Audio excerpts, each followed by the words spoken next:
Back to the Dutch StarCraft League. We've been asked to kind of like pimp out the giveaways for a moment. I don't mind at all doing that to help these guys out on Twitter. And the Twitter account is just simply at DSCL League or DS League. And these guys are giving away some stuff today, folks. There's a HyperX USB drive and a ticket to the finals in Amsterdam. One's just to follow and retweet to enter. And if you want a chance, I mean, like, honestly, a retweet, like, who cares? Just go do it. It takes like 2 seconds. Make a fake Twitter account if you got to. Just for your chance to enter. Get a USB stick. Nice. Like, step 1, Twitter. Step 2, profit. Boom. Easy. But ladies and gentlemen, welcome back to a brand new best of 3. I think my voice is starting to warm up now a little bit. In the top left corner of the map, you have the red... Oh, he's not in Carnage anymore. What? The red Terran Inzane. In the bottom right, the green Protoss, it's Strintern, Carnage, Esports. Yeah, so, sorry, that caught me a little bit off guard because I remember Inzane specifically, on account of the fact that he was a teammate of Namshar. He participated and qualified through our qualifiers for, I think it was 32 Boys 1 Cup last year. He was kind of a Terran player where people were like, WTF, you know, like, who's this guy? Why did he get invited? And, I don't know, Inzane really wasn't too bad, but, y'all already making jokes about needing a handicap, not loving his matchup, I guess, versus Strintern. We'll see how he does. Yeah, I guess he doesn't like TVP. I think a lot of people don't like TVP Zombie Grove. I think that's safe to say. Yeah, not many Terrans love TVP. Or they'll love a certain part of it, but they'll be afraid of everything else. It's kind of where I'm at right now, where I'm... well, I mean, I guess I'm okay with the early game. But, like, they'll be afraid of, like, Oracle all-ins or something like that, right? Like, they don't do well against all-ins. So the first step of TVP, they're scared. Second step of TVP in mid-game, like, they're okay because it's dropping everywhere and that's kind of fun. Then, like, the late game, like, no one really wants to face pros in the late game. It's gonna be kind of scary. Alright, I gotta do this really quick announcement thing, guys. First off, shout out Stone Spider, 11-month resub. Welcome back, sir. I remember meeting you a long time ago. And VIP and VIP Nets. I'm sorry, like, apparently we missed his sub yesterday. Yesterday was kind of crazy and my brain was a mush. But someone asked donations go to you guys again, right? Yes. I did not change the information in the Twitch page because I, quite frankly, haven't been at my computer since last night till like 20 minutes before the cast. So I'll get it cleaned up after today. But yes, to answer the question, all donations go back towards me and Zombie Grub now, and no more event fundraising through PayPal, no more prize pool raising for players. It's just anything on the channel goes towards us. Well, we have a fast engineering bay build, looks like. Haven't seen one of these in a while. Quick +1. Haha, yeah, I guess so. Truthfully, we've been doing a lot of that the past 2 weeks, so now we're back in Heart of the Swarm. Yeah, actually, I cool. kind of like the on-off like this rather than like one day on, one day off for like HOTS, Legacy of the Void, HOTS, Legacy of the Void. And it's actually interesting talking to a lot of players. They definitely still prefer HOTS too, because I've been told by several that it feels more competitive. I guess, I don't know, lack of ladder or whatever the case may be. Yeah, that's certainly a big.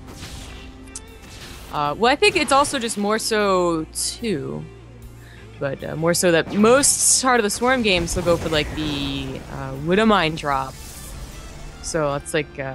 Definitely one of the most popular builds to do on TVP. It gets you some scouting. It gets the potential to just end the game straight up, although it really doesn't anymore. Back when it was first being done, it would end games all the time, but usually it's only like 1 or 2 probes, no big deal. Or there's like the 3 racks, right? The very typical 3 racks build. That's kind of the 2 staple, like bread and butter builds versus Protoss. To have the +1 build, I mean, we've also been seeing a lack of just push outs to force the cannon, which was... It was the only thing you ever did, no matter what you did, was you had to force out the cannon and then retreat with Marines, right? Yeah. We haven't been seeing that often either. So it's like almost like an old build, but like in the span of like 2 months old. Jason Esports like a year. Ooh. If those stockers go through, they're dead. Yeah, they don't want to do that. And they don't have to do that. We have a really generous donation, by the way. This guy's crazy because he thinks it's not a lot, but $20 comes in. That is a lot, in my opinion. Says, I know it's not a ton, but you guys streamed for like 19 hours yesterday, and I watched 13 of it. Can you split this with Zombie Grub? From Nightmare 54. I absolutely can, sir. on behalf of both of us, thank you so much. Thank you. Well, there's the push out. It's going to be covered with +1. Nothing else. Don't like shields or slow or anything like that. Nice probe scout, so at least he's mentally prepared to deal with this and has a Mothership Core in position. Blink won't quite be done, so you can, as the Terran player, decide to just run in anyways through the Mothership Core, cannon, whatever, and just kill a bunch of probes. But you can also just be happy with just getting cannon.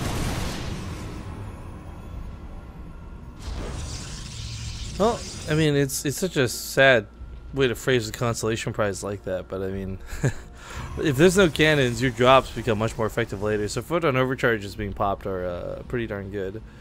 It's funny too, because I mean, you look at the thing that's swirling on top of the Nexus, this beam of energy coming out, it looks all scary and crazy, but a lot of folks lose context of the fact that it's about the same, it is the same damage as the cannon. And I don't know if it's cause and effect of this or the fact that drops became more popular, but I love that we were starting to see Protoss players force themselves in a static defense for a small time. We'd see cannons in the mineral lines, we'd see cannons on the edge of the bases, but yeah, the photon overcharge in the early game, you don't need any of that. It does a great job covering all aspects. I mean, you know, when you consider what you get for a Winnomine drop, you can potentially get both photon overcharges if you're really quite handy with them, and then of course you save the medevac and go into more drops, something like Xenosetter loves to do, just being a little annoying throughout the rest of the game. Yes, but I only agree with the latter half of that statement. But you know, the problem that we've been seeing the last week or two is that people will go open with Blink build. It's a very common build, but then they'll attack off of 3 bases, and if you go for a Winnomine drop, you don't have a lot of production, a lot of useful production. You know, maybe you'll get a tank if you recognize that's what they're going to do, but you maybe not even have a bunker, and then we see games actually end, which can be kind of embarrassing, actually. But for this build, you have tons of production right off the bat. You have really good upgrades too, which you usually don't get over a Protoss. Usually they're the ones that go for greedy upgrades. It's not Strintern, who instead goes for a greedy third, which could just be cancelled immediately if Inzane knew about it. Inzane is going to try and double drop the main. That's actually quite the number of units coming in. I like the focus on the Cyber Core. It's actually going to be a pretty nice pick if he decides to focus it. Can't quite just pick him, get out though. He knows there's Blink. Sees the Blink back. Now he can get out of there. No, there's no Blink forward to pick off the medevac. So nicely done. Well executed. I'm surprised he didn't Blink forward. Well, the Blink back, I think he thought Inzane was dedicating to the attack, whereas Inzane was just like, I need to clear the landing zone. I need to get the fuck out of here. Yeah, it's certainly true. Inzane might be setting up for an SCV pull here. Of course, with the earlier upgrade, you're going to get this pretty nicely timed 2-1-1, which is a pretty common SCV pull points. And he's also just stopped medevac production at 4, which is the bare minimum you want to have of medevacs before you go into Vikings. And he's, of course, getting that second starport really quickly. He's also still on 2 bases. This is like the 2-base version of it, which is like the oldest version of it, I think. But he's going to want to make sure not to lose too much in drops like this. That's a bit of a mistake. So by losing the drop itself is going to suck. But taking out those 2 medevacs forced Strintern to stay in fire of the Marines and the Marauders for so long. Now he's lost. I'd say it's a little bit worse for him to lose that many Stalkers than it is to lose 2 drops of Marines and Marauders. Because for Zane, he's got reactors, man. He's just going to pump this back out, no problem. Losing the medevacs is probably the worst part of that attack, in all honesty. Yeah, it's hard to say if the losing the stocks is the medevacs. That was his healing power has been halved for this SCV pool, and I guess it's, you know, is that worse than losing all the stalkers that are going to be targeting down the Vikings or what? It might have been a good enough trade for both parties, honestly. But it's also just losing the army out when you're about to attack. It's just, you know, you just lost a big chunk of your army. But I don't know if Strintern's had really great scouting this game. I don't know if he's noticed there's just like no 3rd CC attempts at all. There's the SCVs. The upgrades are finishing up. He's got everything ready to go pretty perfectly here. Then he has 7 Vikings to 3, maybe 4 Colossus. Yeah, I don't know. That's a really wonky number. But the one thing I think is good, regardless of the Viking count, maybe it dives and takes out of the Colossus. Maybe it misses horribly. I do think there's enough SCVs here to really just lay into this, be that buffer he needs it to be. Now, cannons are coming down the natural. If Inzane goes to the natural, he'll hit before the cannons are done to be able to take that army on in the best engagement possible. But if he goes to the third, he'll get a free kill on the third, but this lets cannons finish up the main, which are really necessary to stop these sort of SCV pulls. He misses the force fields where he wanted, but all of the stalkers get in a pretty prime position, and a fourth Colossus I could have sworn popped out. Maybe that was just the third one. But the cannons finish up as well, and I don't think this is going to work. The Vikings are all dead. It's not going to work at all. Zane's going to rip him pepperonis. Yeah, this is one of the oldest ways to do an SCV pool, and I mean, didn't look so good. Straight up.